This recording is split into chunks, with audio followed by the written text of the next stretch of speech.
Hi, and welcome back to SOS Stories of Survivors. I'm your host, Serina Dansker, and joining me today is an incredible woman, Lisa Labozzo. Lisa is a caregiver, a healer, and someone who's been through so much loss in her life. She lost her mother, her brother, and her father. But even with all of that, she also had a near-death experience, which altered her life forever. Lisa knows deep love, she knows loss, but she also knows transformation. And today's conversation is one that's so powerful that it's going to inspire you. Lisa, thank you so much for joining us today. Serina, thank you for having me. I feel very honored. Oh very my honored. gosh. This is so great. I mean, there's out of the darkness comes light, and you are the epitome of light. And I'm so grateful that you're here, honestly. As I, my friend. Oh, so I figure maybe we'll talk a little bit about you. Who is Lisa Labozzo in your own words today, and let's talk about maybe where you grew up and who you are. Today, I am I guess you could say Reiki. I am a Reiki master practitioner, intuitive energy worker, and teacher, but so much more.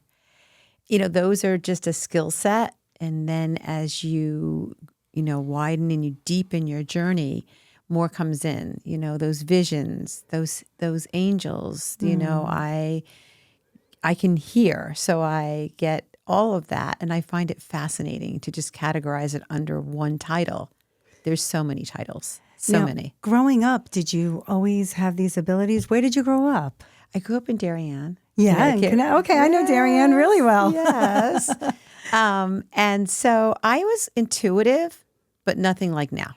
Nothing like after the near-death experience.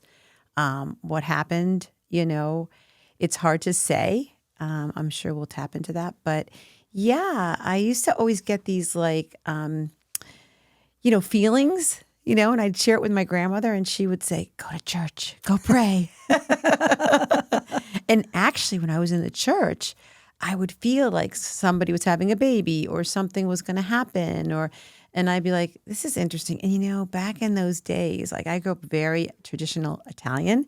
So I think my father would have looked at me and said, I don't know about this. No.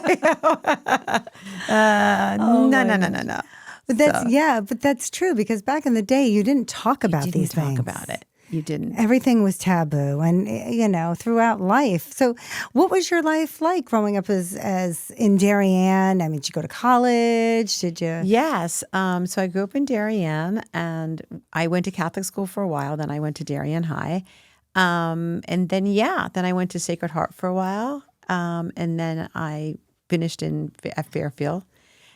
And it was great experiences. So life just, great friends, great activities, a really safe place to grow up, fun place.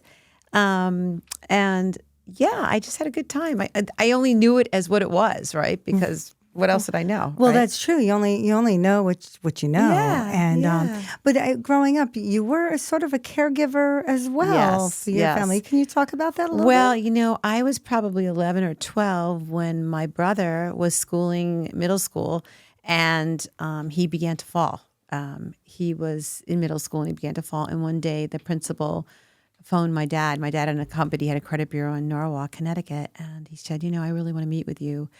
Your son is falling, and I'm very concerned. And so he called him in. And so, fast forwarding, they took my brother Michael to many doctors. And this one doctor in Greenwich said, I think you really got to see someone. Neurology will run some tests and things. And I'll never forget that day, because we were all there. My sister was she's younger than me. She's 6 years younger. It was me and my mother and my sister, my father. We all had to do tests. And my brother, and then it was a long weekend. It was Labor Day weekend, and ironically, that is the muscular dystrophy telethon, and my brother ended up with the diagnosis of muscular dystrophy. And how old was he when they diagnosed him? About 9. Wow. Yeah, and it was shattering. It was, more for my parents. I think we were kind of like, I could understand. I was the oldest, right? But my brother was starting to fall, and what the diagnosis was not good, So, oh my gosh. So how did that, did that change your values or your beliefs, or did you just feel like protecting him since you were the big sister? Yes. He ended up going to Newington Children's Hospital because he had to have surgery and he had to be, seen by doctors and so forth. And he ended up with braces and just everything changed. Our life changed. It was like, it was more focused on Michael. Of course, my sister and I got love and everything, but then we became these sisters that were like involved, right? We were involved. And, being the oldest, I think there's a responsibility that's expected. I say that now looking back. And so as he moved on and they had to make decisions for high school, I was in Darien High and I said to my parents, I really don't want him going to Darien High. And they were like, why? It's right up the street. And I said, because there's a handicapped boy in my Spanish class and the kids jump in front of the wheelchair and they tease him and they try to flip him. And I said, I just don't want that for Michael. And he ended up going to Staples and he had such a fulfilling high school. Even, had a girlfriend for a while in the wheelchair. It's like he made the best, Serina, of everything he could. Wow. Sometimes even more than people that could walk, right? Yeah. So. Wow, that's incredible. He sounds like such a well, grounded individual. Yeah, he was. And despite his the issues that he had to overcome, or in spite of, I should say, he was able to do that. That's incredible. He was larger than life. Wow. And he was funny and he was soothing. So it was just a wonderful mix for him, Let's talk a little about your mom. We talked a bit about your brother. Let's talk about your mom and dad. What were they like? My mom was more reserved. My dad was more outgoing. He was funny and outgoing and very big heart and big. And he had a business and he was at every social event. He was a social butterfly. My mother was more reserved. But she took a responsibility. Once my brother got sick, she was home. She was, always on alert, with him. And, once he went in the wheelchair, she was, had tending to that and his needs and along with my father, but more on a daily basis when my dad was working, right? So things shifted. But she loved Michael, as all of us did. And I don't know that it was really a chore for her. She took it on as motherhood, right? Right. Well, that's what we do. We just, nothing is too big as a mom. You just do, because that's why you feel like you're here. You have to nurture and take care of people. But you also took on that role of caregiver. I did. Yeah. Talk about that. I was just very protective of him. I felt like, since my sister was last, we had time alone and we bonded through that time, and I had a special relationship with him. He was my brother, but, once I began the caregiver in years, he was like, it sounds funny, but almost like my son, because as he got older and I got older, my mom was handicapped and couldn't walk at a certain point. So my dad and I would make decisions, and my sister, but she was married. So it was just, I was very protective and very involved, very there, because I was single. So it was just, the way it went, right? Right. And so your mom was handicapped too? I didn't realize that. Yes. At a certain point, she had fallen, and then they tried to rehab her to walk again, and it just wasn't. She was a carrier, as we found out later in life, to muscular dystrophy. So they say that had nothing to do with it, but intuitively, I feel there was something there. Did her muscles weaken? What really was it? And I don't know that we got a defined answer with that. Wow. It's so hard. I mean, even my mother-in-law had MS, and the diagnosis was so difficult to come by, but especially back then, where the technology was not what it is today. Yes. So what was some of the hardest moments for you during that time? I know family was everything for you, but do you think that stopped you from going out and just being a typical young woman, in college? Or Well, I could tell you what it did stop is I always felt a big allegiance to my brother. So I felt like there were times that I thought maybe, I was working for companies in California, but I was stationed in the Northeast, right? Maybe I'd love to move to California or out west. And I just couldn't do it. I couldn't be that far away from Michael, right? Like I felt like, if an ambulance came, he wanted one of us in the ambulance with him. We were like a lifeline, a love, a very deep love that kept him going. So how could I be across the country? So, when I traveled, I would land because you didn't have airplane mode then, right? You didn't have texting. No. So I would land and I'd call as soon as I landed. As soon as I went up, I'd call. Like, I couldn't stay in communication all day, but it was always on my radar. Always on my radar. Is he okay? Or if he became sick when I was away. There was one time I was in New York City. We had, twice a year, the shoe shows and shoe markets and so forth. And I called and he was in an ambulance and he was unconscious. And so, you just don't miss those events. Those, your job is hinged on that. Right. Yeah. And the vice president goes, Lisa, go back to Connecticut if you need to stay. But it's those times that you're pulled because you need to maintain your life career. Yeah. However, you have someone that you love, and that voice, right, was important to Michael. And I'll share a little later how it was important to me when I was in ICU. So every step of the way, I started to learn more about why things were so important when people were sick when it happened to me. Well, let's talk about that a little bit about, your. I don't know where in the course of your life, what order of things was your family still here when Yes, they were okay. Michael was at my parents' house in Darien with around-the-clock nurses on a ventilator and oxygen. He was, he could speak and everything. Wow. He was very aware. But he was there, and my dad and my mom were, my mom couldn't walk, but she was there at the house of my dad. My sister was married with children, and I was living in Darien in my own house at that time.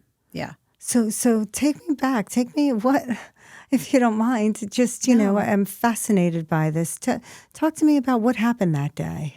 So that is I'm going to give you a snapshot. Yeah. It's very interesting. So I had been interviewed just ironically for this vice president's position with Jolie. You probably know the apparel brand. Yes, of course. And so they were just starting out the footwear division, and someone had called me, headhunter called me. I was out in Las Vegas, and they said, you have to go and interview. And I said, Randy, come on. Like, I'm a million. So anyway, long story short, I end up going out. And the whole experience is crazy. The driver says to me, gives me like the whole, pros and cons of this man I'm interviewing with. He takes me back to the airport. He looks in the rearview mirror and he goes, "You've got this job." I'm like, "What?" So then that was before the accident. I'm like, What? So I end up going back home, and lo and behold, in like 2 weeks, I was offered this position with almost everything I worked hard for, Serina, everything. Wow. Years and years and years. And I thought, and the funny part of this is, you want to talk about manifestation. I kept envisioning myself as a vice president, and I never knew why. Like, I just loved that, the title, the prestige, and yes, and also the responsibility, and be able to train people maybe a different way to see things through a different side of eyes, right? Because there's a lot of different. So I ended up with it, and I ended up the day of the accident. I was on my first. I didn't give notice yet. I was taking a stay-at-home vacation. I said, let me get everything all set for when I, resign. And that night was the night that I was going to visit my dad's best friend in the hospital. He was dying of bone cancer. Oh, God. I don't recall, but I was told by nurses, because I knew a lot of people in the hospital because of Michael being there so often, that I was very upset, and they encouraged me not to drive. I decided to drive. I was in a loaner car. My car was being fixed, and I was cut off on 95, and I flipped. Oh, my God. And the airbags never deployed. Oh, no. And so the seatbelt was wrapped around my neck, not allowing me to get oxygen. So I was blue, and I had a very bad head injury, right? And the car's upside down. So the manager of the paramedics heard the call, and he was I was outside between 9 and 10. Okay. And he thought, you know what, I better go to her, because by the time the ambulances and rescue get there, she'll be dead, and he did. He slit the seatbelt, got me breathing, and I interviewed him because I'm writing a book. And he said that he held me to the roof of the car to keep my airway open.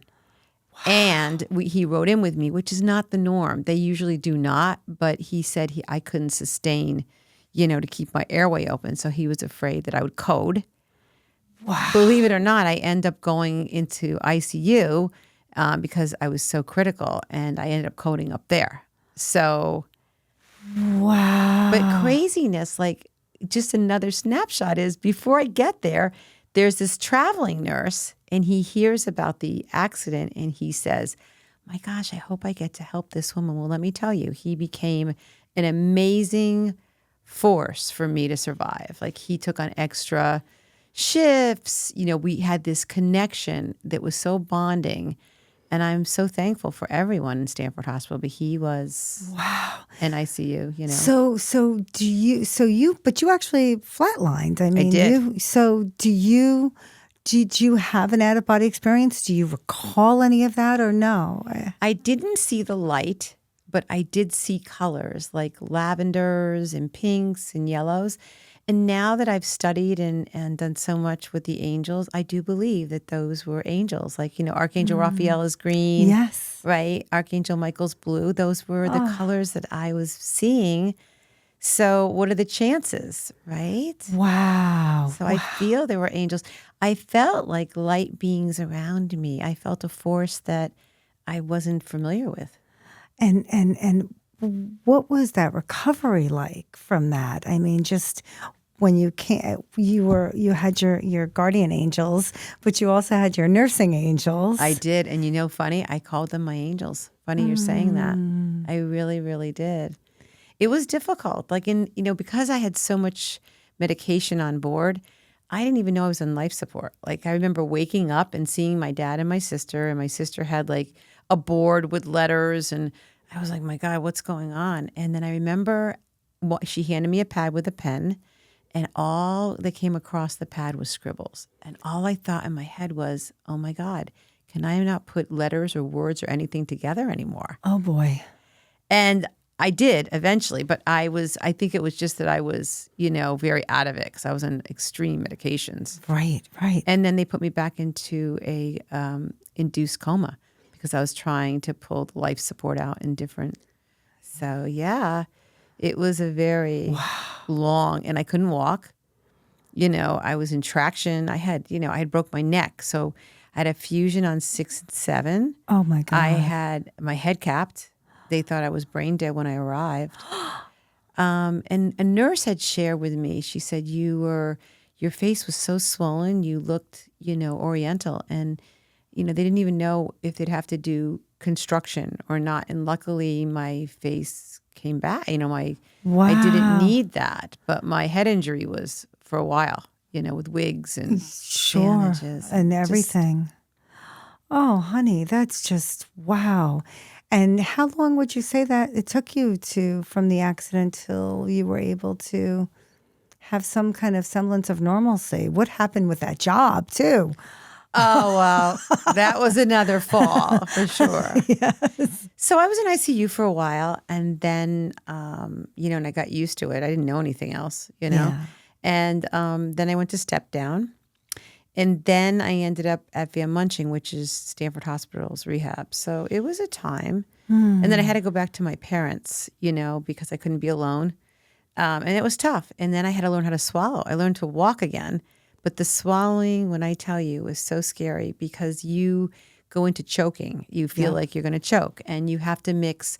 They taught me how to mix, like cranberry for the first Thanksgiving with turkey and potatoes. And it was like, oh my gosh, like, can I do this? Like, I don't even want to eat. And I had lost like 20 pounds. I had lost so much weight. Wow. Because, Yeah, because you can't eat or you're afraid to eat. Exactly. And I had no appetite. Yeah. And no, the job disappeared. The job, obviously of course. the job. Yeah. Well, it wasn't meant to be then. That's the way I look at it. No, but it was very difficult because in the middle of all this, I was in the middle of a divorce.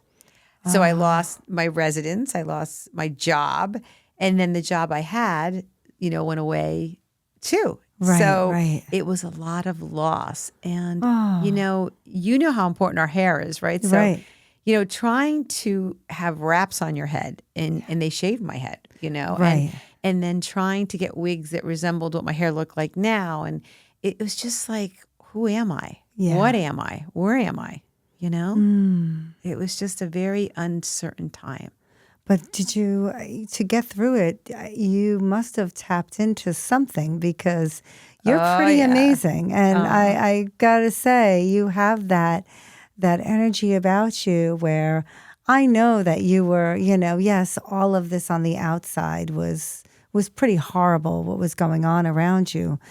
But inside, I've got a feeling that you were able to lean into your energy, your resources. I did. I was feeling like my intuition became so strong. Like I was knowing things that were going to occur before they occurred. But then I was like, oh my God, who do I tell these? And I had a friend at the time, Bob, and a friend, Judy, and we had gone to study, Bible study together, and they were very into it. And so those were the people that I would share a little bit with my dad because he was open, and a little bit with Michael. But it was like a force that I can't explain, like just beings around me, knowing, and this voice that was always there whispering, like that everything was going to be okay. And I'm like, and you know what? My short-term memory was gone for a while. So I was like, Wow. is this real? And things would just happen. And I just knew, and so it became stronger. And as I had hands-on healing in the hospital as well, the person that was healing me was a Reiki teacher, and she was like, oh my gosh, you need to do this later on when you're healed. And because her hands got fiery hot. And I was like, what is this? Like, this was a whole new, avenue for me. Like, what was going on, It's true, right? You don't realize that transformation. I mean, you had the awareness, as Yes. when you were younger, but not really. You didn't hone in on it or focus on that avenue of what you're feeling. I wonder if the near-death experience maybe even enhanced those traits that you had. I believe that. I do. I believe that, maybe, think about it. I was on 95 upside down. I had no air. What happened during that time? Since I've seen mediums, and everyone doesn't believe in that, but they said, oh my God, there was 2 angels there. And I'm thinking, I think there was a whole host, a whole, flock of angels there. Yeah. And they followed me everywhere because I felt them. And, It's amazing. I mean, I've gone to enough retreats and things where I've learned. Even Laura Lynn Jackson says we all have our team of light. yes. And our team of light is always there to protect us. Yes. You have your guardian angels, but you also have your archangels, and you have your family on the other side. And That's correct. There's a whole slew of people that are there. Let's call it our cheering squad. Yes, if yes. you will. And I find it fascinating, and I believe wholeheartedly that they're there and they're helping us along this journey because it's so difficult to do just on your own without that. But I'm interested, and I have to ask you, did this change your viewpoint? I mean, I know you haven't, I guess, yet experienced death with your family, but how did that impact? Or maybe we should start with what happened with your family, your loss of your brother, your dad, your mother. Can we talk about that a little bit? And then how this experience affected how you handled that? Well, I had the accident first, and then I lost my family. So I had already recovered, and my dad years back had a prostate cancer, and he had been doing very well. And so my mom had to go to a nursing home. She couldn't walk. It was just too much. We just couldn't. So she was in Stanford, and my brother was with us, and my father was there. And I lived separately, but I spent a good amount of time with them, as you can imagine, and my sister as much as she could, being married with children, as you could imagine. But something started to shift. Like my dad started to get really tired. He wasn't feeling good. And so he ended up going for tests, and then we found out that he had a mass. And this mass was not going to go away. So he had to have a bag put in. And that was the beginning of a very hard time, Serena. And so he started to slide. and my brother was maintaining. And so at that time, I moved back in with them because my sister was at her place, my mother Right. was in, and my father was getting too sick. Right. And it became very scary because my dad ended up having surgery, and then he ended up on chemo, and tablets, not anything, but and then his kidneys. So he started to be very sick. My brother was starting to shift because he was like, "What's going on with Dad?" Yeah. And I feel like, I know it sounds so crazy, but I feel like my brother just was shutting down a little bit. Like, there's no way I'm going to be here without Dad. So Michael started to have problems with his trach. And so we're going back and forth to the hospital with his trach. Ambulances, and my father in between with the ambulances. And they were all so sick. It was like, Wow. at one point I said to my sister, like, how do we do this? Like, what do we do? Right. And we had help brought in, and there were things that happened then too. It's just like crazy. Like, I had a nurse that would stay overnight with me because I had my father in one bed in a hospital bed, Michael in another bed. Right. And she said to me, "You know what? Like, you're up all night. You have to go to sleep when I come, and then you can go to the hospital and you can do whatever you need to do." But she was like a gift from God too. Like, she wasn't supposed to work on Saturdays. She's like, "You know what? I'm going to come, but you can't tell anybody. You don't have to pay me." I'm like, what? Like, I'd be sitting there like pinching myself because all these, and my intuition was so strong at that time. Like, when Michael was very sick and they thought, you know what, they were trying to hold him in the hospital because they knew he was going to die. I was at the hair salon, Serina, and I was sitting there, and this intense feeling said, "You need to go. Rinse your hair, go." And I said to my colorist, "You have to rinse." She goes, "Lisa," I said to my dad, "We need to go. Michael needs to see us." And she goes, "We can't go. I have to go and look at a crypt. We have to go look for a crypt." Oh, God. So I called my sister. I ran to the hospital. And there, when I walked in, was my best friend who was supposed to meet me at my father's. There, one of the guys from the church, who was lovely, he pinned a Padre Pedro pin on my brother. Little pin. I literally had my brother's feet in my hands. And he looked at me, and all the numbers started to drop. And he passed away. Oh, my God. So it was like he waited. Force. Wow. He waited, and these people that I didn't even know were coming came. And I just sat there after it all happened, and I was like, what just happened? I have chills up and down right now. Like, and these are the type of things that take place and took place after this accident occurred. Same thing with my father. I was going downtown. My father was living with my sister, and I kept getting this message: "Nope, go to Diane's. Nope, go to Diane's." And I'm like, no. And I went, and I literally went over afterwards. And that night, my father took a turn for the worse. And we ended up bringing him to the hospital. We did all kinds of things in ICU. And same thing. I was over at my sister's, and I got this force pulling me over. Wow. And within that day, that afternoon, my father died. And my sister was there. But it was like it's such a force, Serina. You can't deny it. It is real. And perhaps you feel it yourself, but it is. I do get some intuition more than I've had. Now, was your mom alive when My mom was still alive.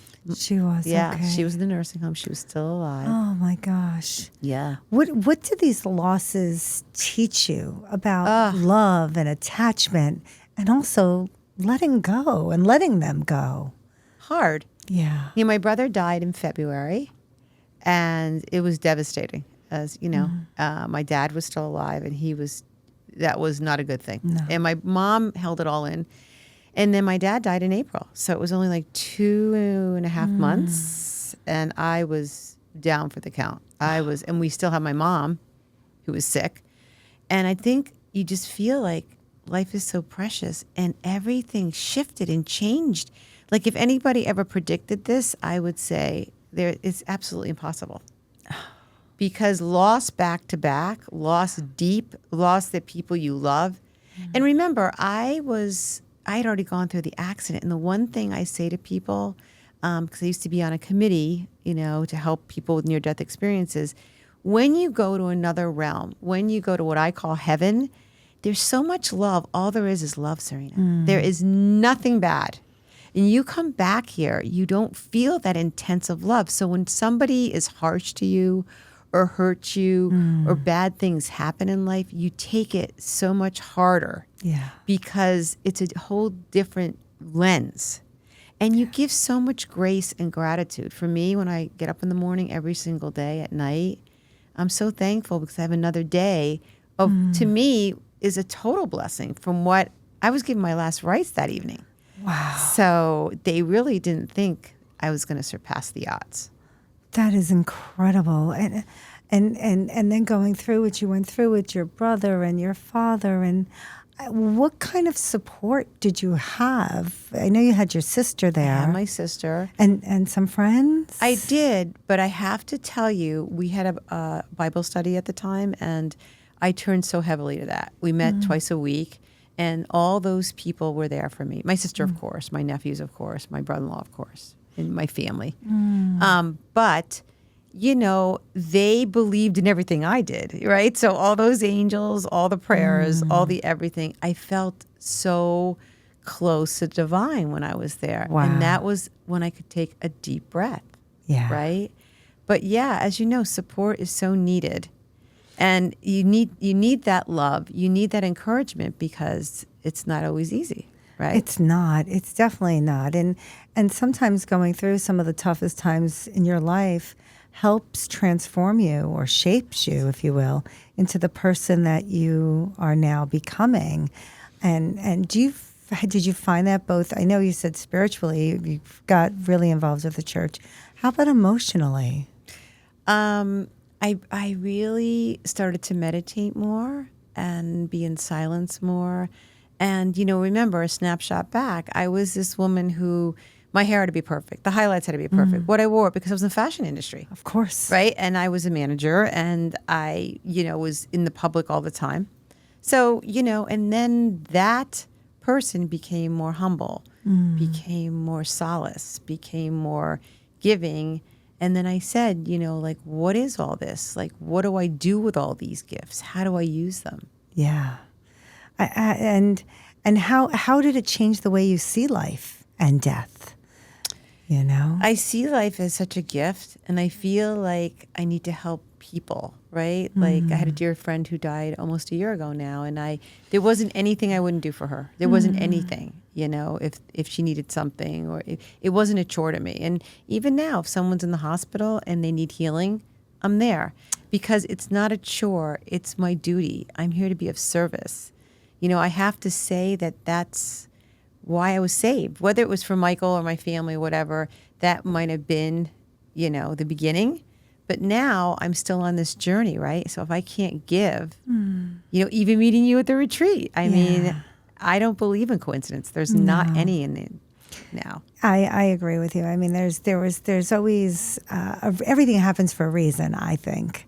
And I'm more and more, I realize that people come into your life. Not everybody's meant to be in your life your entire life, but they come in during a time when you need them. That's correct. And I just feel that recognizing that and understanding that we're all on journeys, everyone here, and that our soul is on a journey.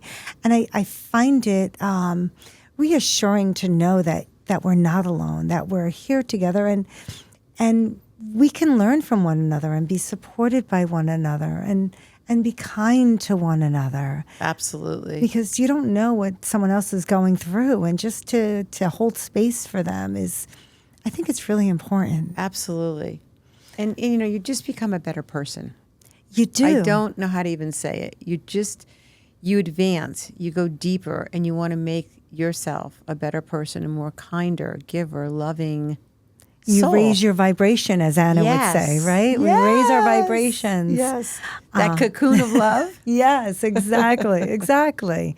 And let's talk about, you know, how the priorities in life, your priorities shift as well. Oh, yeah. As you're doing that. How did your priorities, I mean, you were always into fashion and everything, and your job and your career and being the vice president. Did that change for you? In the beginning, I tried to reach back into the shoe world. Vice president wasn't even just to get back in. And the shoe business was sliding. And, I was still in a lot of pain because I had a fusion and nothing worked. Every time I reached back into that world, something wouldn't work. And I loved sales. I loved people. But this whole, unrolling of this intuition and hands-on healing, and like I kept saying, what am I supposed to do with this? Like, what is this? Right.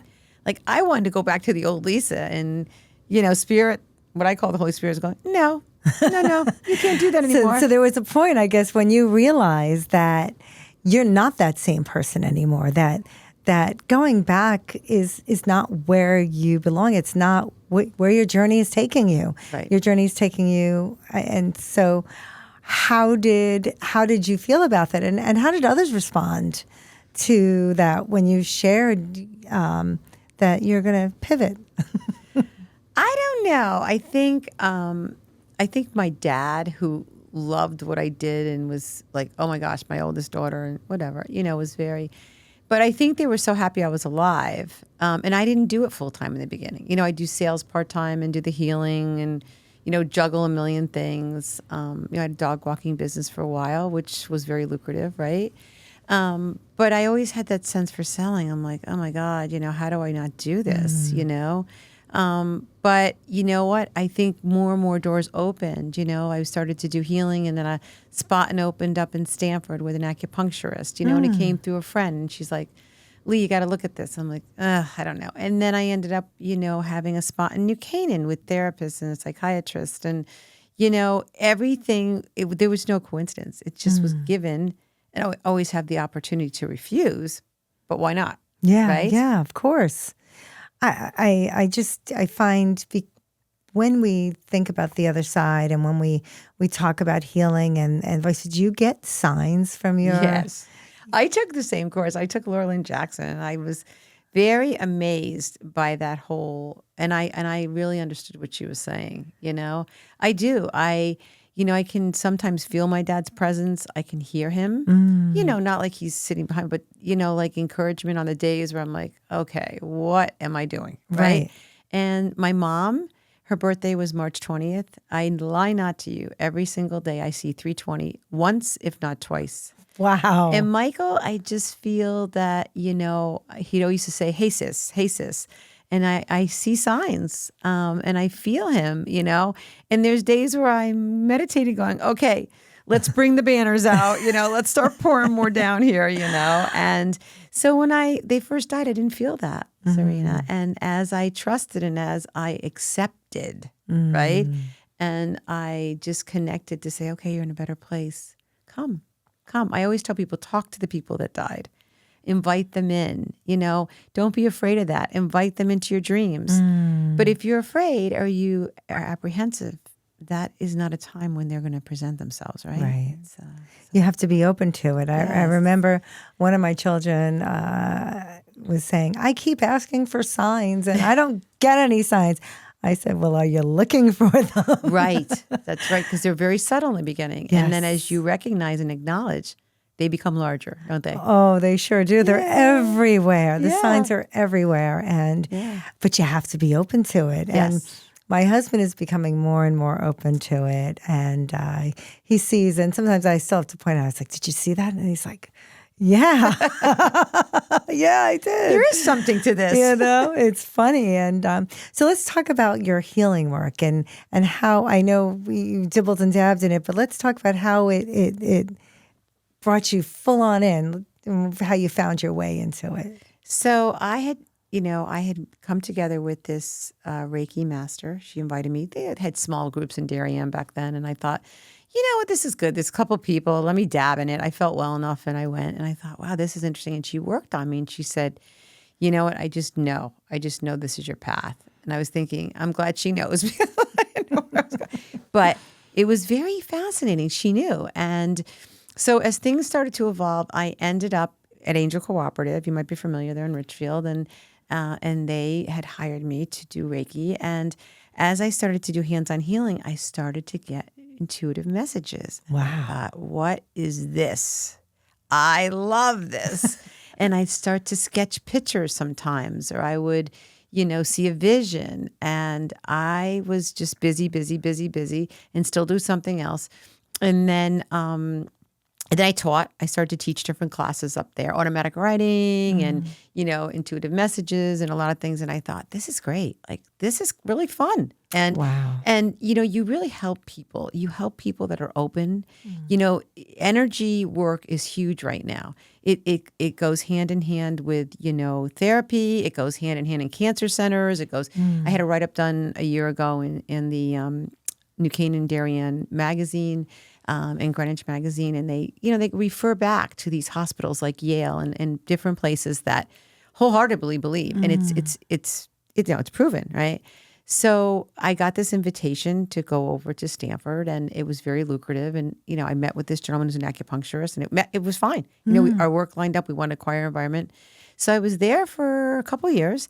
And then my client said, there's a beautiful spot in New Canaan, Lisa. I think you should go look at it. And by then, I was really building, and I want to open up the business even more, right? And New Canaan was a wonderful town and still is to open up. But I think my pivoting point was, do I give people the messages? Because people go, oh, I don't know, when you go into a spa or something. And I said, but that's so important. If someone's getting a message from the other side or getting a message they've been waiting a lifetime for, how can you forbid that? Yeah. If you trust what you're getting is pure. I don't know. That's so funny because I remember Mom and I, when I was younger, we would go to these psychic fairs. Yeah. And I remember one specific one was in Rockland County, New York, at this hotel called the Comfort Inn. And must have been like 50 psychics or healers there. And I remember sitting down, and as we were walking through the halls, some woman told my mother, you better watch your diet.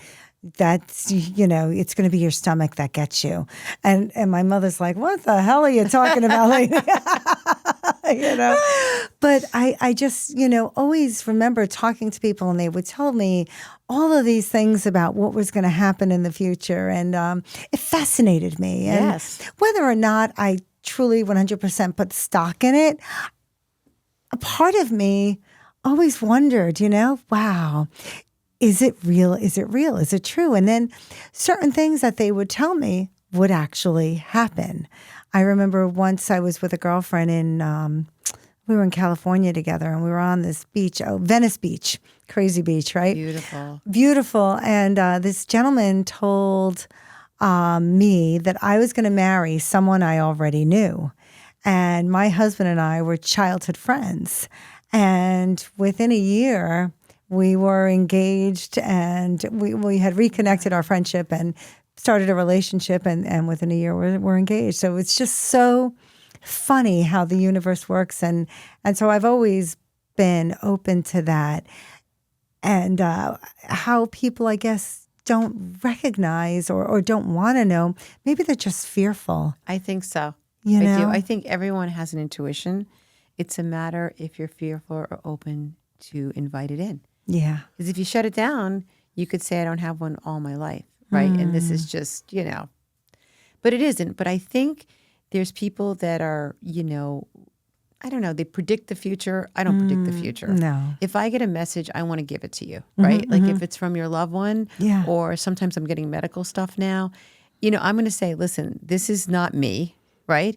But I just want you to take this, and you can do whatever you want with it, right? I am certainly not here to predict, but I'm here to be who I'm supposed to be, right? Like I'm supposed to be loyal to the above. So, Do you feel like your work today, that you see pieces of your own story a little bit reflected in the people that you help? Oh, absolutely. Absolutely. I feel, when somebody comes in and they've had I'll give you an example. I had a client, she was going for surgery and she passed away, and her daughter comes now. And so that link is still there. And so, when I'm working on her, usually, not always, I would get a message, from her mother, or things that were going to happen or not happen. And, people come in, I think they're amazed. They're like, how could you? I was working on a man, Serina, and I kept getting visiting hours. And I said to my client, I don't know what this means. And he goes, Lisa, I just wrote a book, but it's too late. Well, he gets sick and he ends up writing the book. Visiting hours. Does he really? And it's out now. So you can go buy it. But That's so what I'm funny. saying to you is, this is not me. I hear it or I feel it. I write it down, and it's real, Incredible. Incredible. So, and I feel like if someone, I had someone come in and they had what do you call it? TMS. Oh, yes. And when she called me, she's like, I hope you can work on this. And I was hesitant. I was like, oh, boy, can I do this? And she had lost her spouse, and it was all locked up in her jaw. Wow. So it helped. It helped. It does. Oh, So wow. it is real. Yeah. What do you think your mother, brother, or father would be message that they have for you today? I mean, I know they're so proud of you. I don't know how my mother would react. I don't know if she'd be into this. She was a very devout Catholic, so I'm not sure but my brother and my father, absolutely. Because when I got my certification, I would work on my brother. And my dad was very open to it, So I feel that they would have backed me, and all that I went through. My dad, before he died, said to me, I'm still working on the memoir, but he said, I want you to do one thing for me is please write this book because you fought to live and you will inspire so many from your journey and every step of the way. And that is so important, no matter how good it is or how isn't, just put the pen to paper. Yes. And publish it. So I think he would have been, Yeah, I think so too. And as a caregiver, and I think one of the things that we lose sight of is caring for ourselves. Yes, and making ourselves the priority. Absolutely. And what would you say to someone who is currently caring for a loved one, or in that realm right now? What would you say, to encourage them, I guess? I would say, meditation is important, but giving back to yourself, right? Like come, to get a clearing, come to a class. Yeah. Even if the time is limited and I'm teaching or co-teaching, come for an hour. First of all, you change a scenario, right? Yeah. You shift the energy, Yes. Serina. And energy reads energy. So that energy you're carrying from your sick mother, father, spouse, child, whatever, you carry that with you. So clear yourself. And it also helps then when you're rejuvenated and you go back with a higher vibration. I wholeheartedly believe in that, because I think that I used to always tell my children, my mother always taught me, you can't love other people until you learn to love yourself. And I never quite understood that as a younger person. But as I've gotten older, I realized that without first having that taking care of you, you're of no use to anyone else because you don't have the mindset or the clarity. Yes. And I find that so important to do that. And let's talk a little bit about your business and how people, if they wanted to get that clarity, how do they reach you? Well, I have a website. It's www.healinghandandheart.com. And my location is in New Canaan on Locust. Do you do it also like over Zoom? I do remote. I do a lot of remote because I have people throughout the country. Yes. And people think that remote isn't as powerful. I have to tell you it is. Yeah. Yes. And I do cord cuttings. What is that? We go back into the past. So whether it's heartbreak or illness or tragedy or anything in the past or present that's holding on into cell memory, because cell memory has intelligence, you can do a technique and you can take that out and put light into that. And you do feel so much lighter. You do feel so much better. And I think even house clearings, okay? So we do house clearings. Why? If you're getting sessions and you have someone that was sick or people that were divorced or any kind of controversy, anyone that pre-owned the house during the time you own the house, all that energy affects you, right? Because you walk right back into that pool, whether it be good or bad. There's so much. It's fascinating. It's healing. It is, and it is healing. I find that, whenever when I did a session with Lisa, and I got to tell you, it was so amazing. She just cleared my energy that needed clearing, and she was able to channel in. My son sent her messages for me. It was so beautiful and really, really uplifting. I loved it. And what a great personality. Scotty was just so funny. I'm glad that you had such a wonderful experience. I wanted you to have that. Oh, it was amazing. And I guess let's talk a little bit about, I'd like to do these lightning questions, where it's like good. one-word answers, but this one's a little bit, what is being a survivor? Because my show is called Stories of Survivors. What does that mean to you? What does being a survivor mean? It means that I owe something to what I call God. I feel that I have to be my best self. There wasn't a coincidence. And I was given a second chance, right? So if I can't do for others and be of service and help those, no matter what length, then I'm not paying back what I should be, right? Because if you think about having my last rites and having your head capped and wearing wigs and all that, right? Not to feel sorry. I learned so much to help others through that time, right? But going through all these things to survive, there has to be a bigger reason. There is, definitely. It's, I believe that everything happens for a reason. And I'm not sure exactly where the journey is taking us. Right. But I'm along for the ride, As I. How about, is there a song that you turn to lift your spirits? I love the song On the Wings of Love. Yeah, On the Wings, Only the Two of Us. Yes. Because I talk so much about love when I do a live or whatever, because for me, it's only love and fear, right? And if we can't live love and give self-love and do good things with love, then what are we doing here? It's so true. Because I don't think people realize our energy that we put out and what we give to others makes a difference to the collective in the world that we're in right now. We can change that if we so desire. My gosh. Yeah. How about a book? Is there a book that you're reading that you love, a favorite Your book. author? I just read your book. No, I have to say, because I'm a poet. Yes, that's true. Scotty's poems, your letters, I could feel it. I could feel the essence. And it was so inspiring. I mean, I have to tell you, I told you I'm taking Thursday night writing classes, and it happened after I bought the book.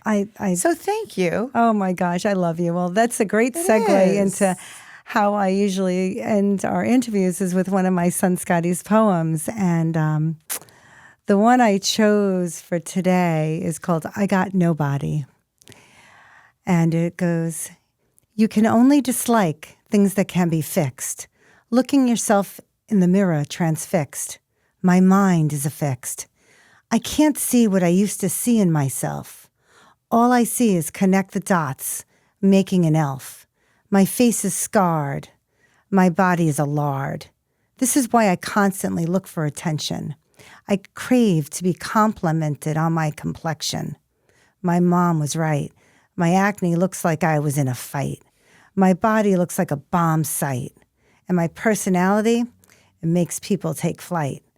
I don't know what's wrong with me. I feel like a mental amputee, like I'm drowning in a never-ending sea, falling deeper down, losing the light that was once within me. I remember reading that in the book, and I just sat there silent. So special. I used to tell him, stop picking your acne, it makes you look like you're in a fight. And you don't realize what your words, how they're taken, and even out of context. And then I read this and I'm like, I can see the struggle through his words that I couldn't see just in everyday actions.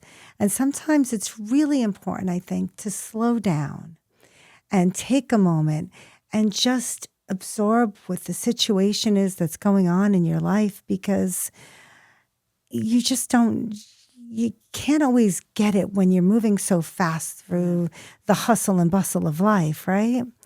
Lisa, I got to tell you, your story is so powerful, and it's definitely a reminder that even in the deepest pain of losing people, that your life can be transformed. Absolutely. And you can have purpose and healing. And thank you for sharing your story, your heart, and everything. And please, you guys, if you need healing or you want to talk to someone, Lisa is amazing.